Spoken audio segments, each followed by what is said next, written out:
میرے ہم وطنوں السلام علیکم۔ آج مجھے 34 سال کی قید کی سزا سنائی گئی ہے گلگت بلتستان کی انسداد دہشت گردی کی عدالت سے، اور یہ وجہ کیا ہے وہ میں آپ کو ایک دفعہ پھر ریپیٹ کروں گا اور اپنے ارادے کا دوبارہ اعلان کروں گا کہ جب میری ڈسکوالیفیکیشن ہوئی 4 جولائی کو، تو 5 جولائی کو پی ٹی آئی کے تمام ایم ایل ایز اپنا کینڈیڈیٹ چن کے اسمبلی میں گئے تاکہ اپنا چیف منسٹر گلگت بلتستان کا چنے، اور یہ پی ٹی آئی کا حق تھا کیونکہ ہمارے 22 ایم ایل ایز تھے، 33 کی اسمبلی میں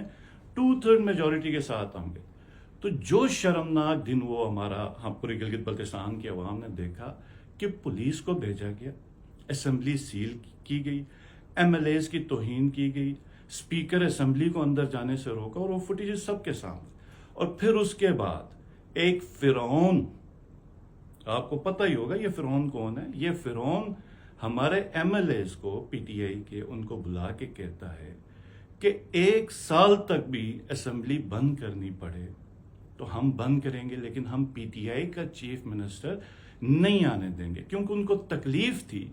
پی ٹی آئی کے جھنڈے سے اور عمران خان صاحب کی تصویر سے جو انہوں نے اس ملک سے ختم کرنی تھی۔ اور پھر یہ بڑی ڈٹائی سے یہ بھی کہتے ہیں کہ سیاست سے ہمارا کوئی تعلق نہیں ہے۔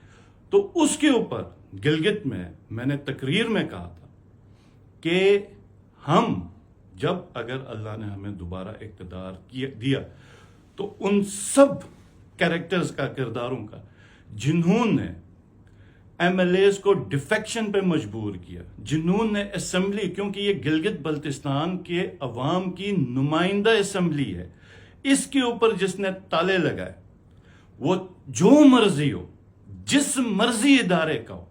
اس کو قانون کے کٹہرے میں کھڑا کریں گے۔ اور یہ میں دوبارہ اعلان کرتا ہوں، آپ مجھے اس کے اوپر ایک اور سزا دیں،